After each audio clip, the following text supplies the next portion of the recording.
पूरे विश्व में सबसे प्राचीन संस्कृति कौन से देश की है? सबसे यार पूरे विश्व में ऋषि मुनि कहाँ हुए हैं आज तक? वेद किस देश के पास है? ग्रंथ किस देश के पास है सबसे ज्यादा?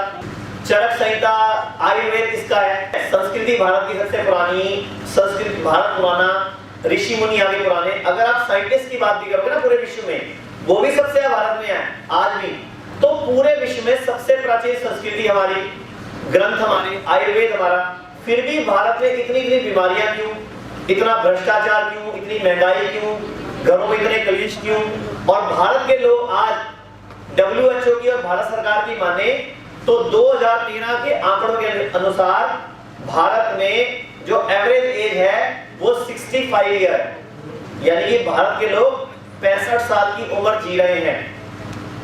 कोई 72 जी रहा है, कोई 55 भी जी रहा है। तो एवरेज अगर निकाली जाए तो 65 है इस टाइम भारत की। कि पूरे विश्व में सबसे लंबी उम्र के लोग कहाँ जी रहे हैं? जापान के कितने साल? 84 साल। और चाइना के 79, अमेरिका के भी 72। तो भारत में ऐसा क्या हुआ कि पिछले 70 सालों में भारत पीछे आ गया और वो आगे निकल गए?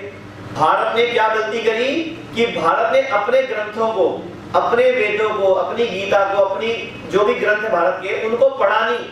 उनको नमस्ते तो करते हैं हम सुबह सुबह सबको, हम अपने माँ बाप को मत्था भी टेकते हैं, लेकिन माँ बाप कहते हैं क्या, मानते नहीं है। हम अपने गुरुओं को, बुजुर्गों को, भगवान को सुबह सुबह मत्था टेकते हैं, घर से नमस्कार करके निकलते हैं, लेकिन वो कह क्या रहे हैं? मानते नहीं। अब आप बताओ जापान में कौन सा धर्म चलता है? बौद्ध धर्म, जैन धर्म, जैन धर्म के लोग भी है वहां पे, और वहां पर एक ही भगवान है, वो सिर्फ सूर्य को मानते हैं। वो सूर्य जब उगता है, सूरज उगता है, उसको नमस्कार करते हैं, उसी की प्रार्थना करते हैं, और जब सूरज डूबता है तब उसकी आरती और प्रार्थना करते हैं। वो सूरज उगने से पहले और सूरज डूबने के बाद कुछ भी नहीं खाते। और हमारे यहाँ पे क्या है? रात को 9 बजे भी शाही पनीर, मलाई कोफ्ते, कस्टर्ड, खीर आने दो बस। तो ये फर्क है कि जापानियों ने क्या किया, अपनी संस्कृति में आज भी कायम है, और हम लोगों ने क्या किया? अंग्रेज जो बीच में आए ना, वो सारा आपका खेल बिगाड़ के चले गए। और आप अंग्रेजी बोलने वाले को थोड़ा ज्यादा पढ़ा लिखा समझते हो।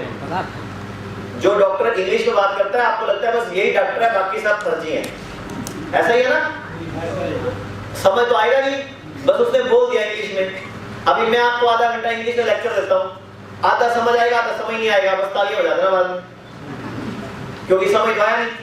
तो ये हमारे देश का दुर्भाग्य है कि हम अपनी संस्कृति, अपने विज्ञान, अपने ज्ञान को भूलकर उनके ज्ञान के पीछे लग गए। बस खा और खा रहे हैं, हजम हो रहा है नहीं हो रहा पता नहीं, एक दिन से गए कि नहीं गए, अगले दिन फिर से गए। तो चंडीगढ़ में जो अभियान शुरू हुआ था, अब गुड़गांव, अमृतसर, दिल्ली, जालंधर, जयपुर, पटियाला, संगरूर, कई शहरों में हिम्स शुरू हो चुका है। हिम्स की ब्रांचेस शुरू हो चुकी हैं। अब हमें सिर्फ आपकी मदद चाहिए। भाई राजीव दीक्षित की याद में ये हिम्स शुरू हुआ था। भाई राजीव दीक्षित चाहते थे पूरे विश्व में आयुर्वेद का डंका बचे, आयुर्वेद की वजह से भारत विश्व गुरु बने। हमें आपकी मदद चाहिए।